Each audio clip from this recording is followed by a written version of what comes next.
happy to see you again. Thank you so much for being here and joining me in today's video, which is a tutorial of this very pretty Daisies painting. And this painting is actually very beginner friendly, so even if you're not used to painting, I'm sure you can create this one. And yeah, let's just get straight into it. I hope you find this video helpful, and I'll see you again at the end.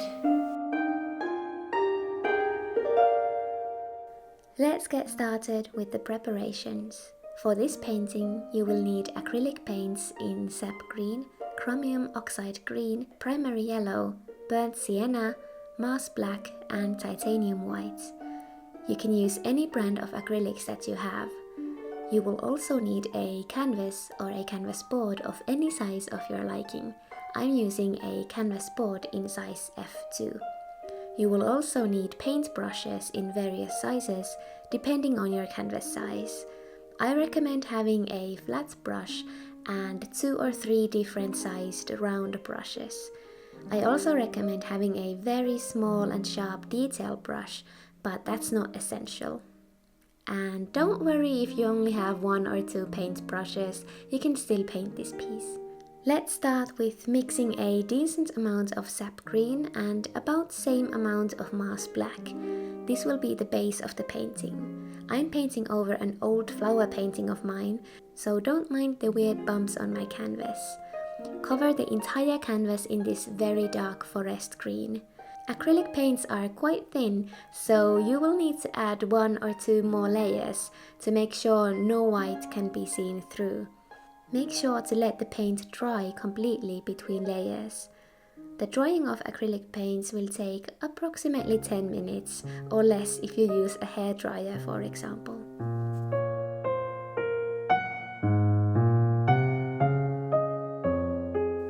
Let's move on to the foliage under the flowers. To achieve depth, let's start with a very dark green and round brushes in various sizes. Here I'm using the sap green straight out of the tube. You can mix a bit of Mars black in it if you feel the paint isn't dark enough. This layer of the painting will be mostly covered later, so you don't have to stress at all about making it perfect.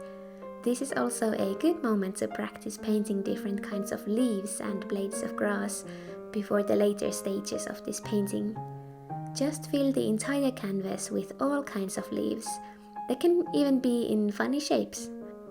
Remember to make them in different sizes to make sure there's enough variety. And don't follow my example exactly, but make your own version. You can get very creative here. Just make sure to fill the canvas.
For the next step, let's add more foliage, but in a lighter tone this time. I'm mixing some chromium oxide green with the sap green. This color should be quite a bit lighter than the first one, but not the lightest value of the foliage. Paint similar shapes you did before with all kinds of leaves around. Make sure they go on top of the previous layer and just fill the canvas with all kinds of different natural shapes. At this step, the painting will most likely look rather ugly, so this is the ugly stage of the painting. And this is usually the part when people want to quit and they hate everything they've created so far. But trust me, it will turn out so good if you just get through this stage.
Now that we've done a base for the foliage, let's add shadows.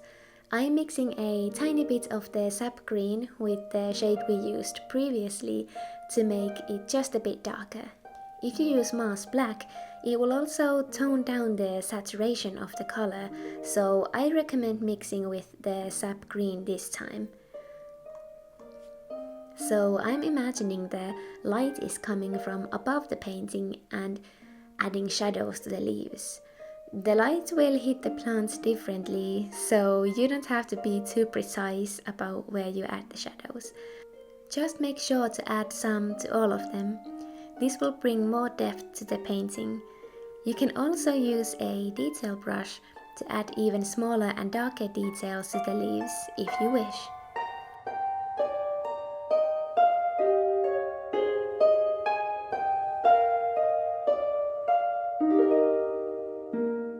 For the next step, let's add highlights.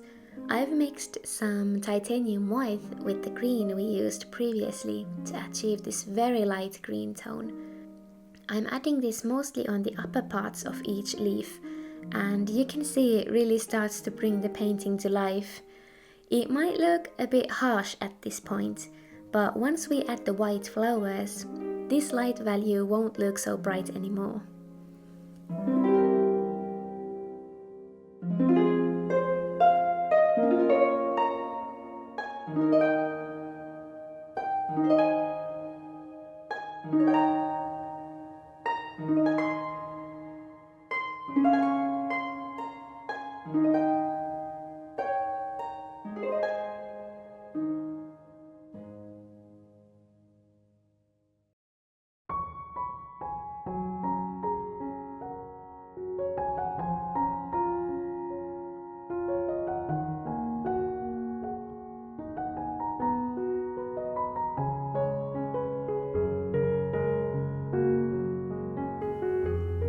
Finally, let's add the flowers.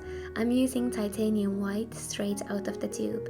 You can mix a tiny bit of Mars Black to tone it down if you wish. I'm using a small round brush to first paint a circle in the middle of the flower, and then with a good amount of paint in my brush, I'm dragging it to achieve the perfect shape of the petal in one go. You can practice this first before doing it on the canvas if you feel unsure, but flowers have all kinds of styles and shapes, and sometimes they are slightly turned the other way, or maybe they lost a few petals, so it's fine to make them as you like.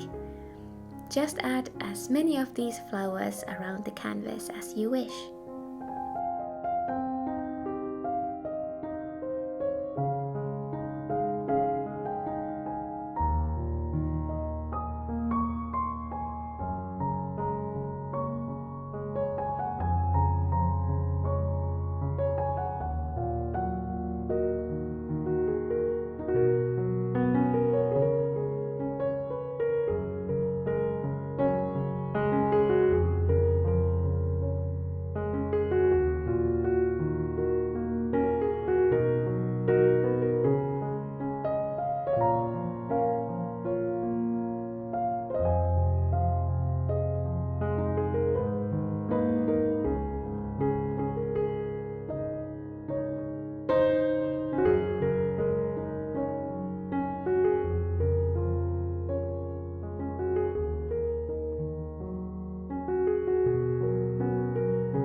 Next, I'm using burnt sienna mixed with an equal amount of primary yellow to paint the yellow centers of the daisies.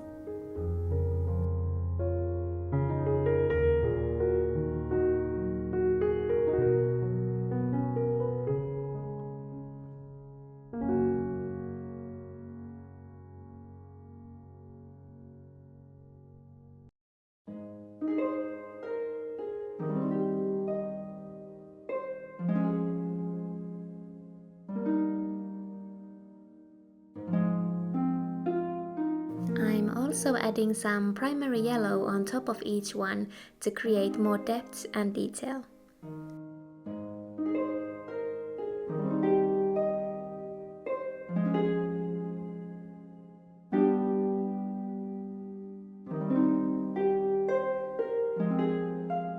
As the final step, I'm using primary yellow to add some dots and maybe some small yellow flowers around the painting.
Okay, we're finally done with the painting. I wonder what yours looks like.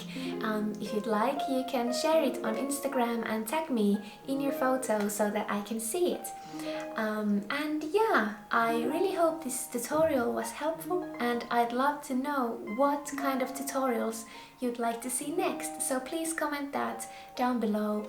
And yeah, I hope to see you in my next video. So until then, take care, bye bye!